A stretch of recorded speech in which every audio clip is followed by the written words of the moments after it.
Le vin paillé, c'est mon père. On est tous les deux avec mon père en train d'écarter, de mettre les raisins sur la paille dans le grenier de la maison familiale.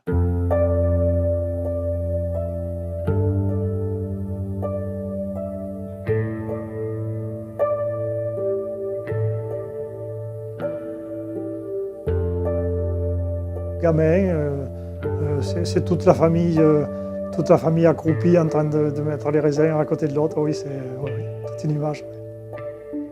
Donc tout le monde mettait la main à la pâte? Ah oui, oui, oui. Les enfants, les grands-parents, les parents, oui, tout le monde était... la petite larme.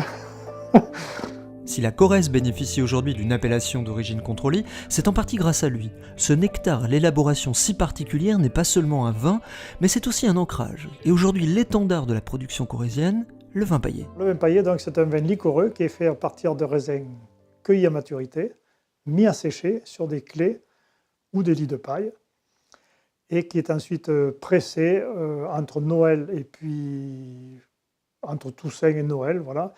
Et ce jus très sucré, très aromatique est mis à fermenter dans des barriques, ensuite est élevé pendant 3 ans. Autre particularité en Corrèze, le vin paillé se décline en rouge et en blanc. C'est un vin liquoreux rouge, donc, fait avec des cépages rouges. Le cépage principal, Cabernet Franc.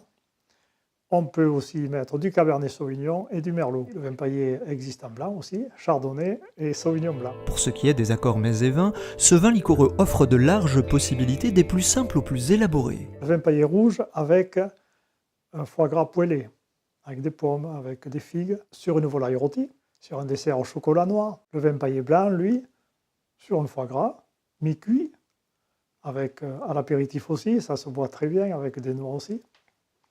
Et puis sur des fromages de brebis, fromages de chèvre, fromage persillé, roquefort, des bleus, voilà. Ça se marie très bien. Des accords qui peuvent évoluer suivant les millésimes, car les vins paillés sont également de remarquables vins de garde. Ce sont des vins qui peuvent se garder 30 ans, 40 ans, 50 ans, bien sûr. Bien sûr. 17 vignerons produisent toujours du vin paillé en Corrèze, ce qui en fait tant par son élaboration que par les volumes produits, un vin rare dont il faut savoir se délecter. Pour un vin normal, un vin rouge, un rosé, un blanc, avec 1 kg de raisin, on fait environ 70 centilitres de vin. Voilà.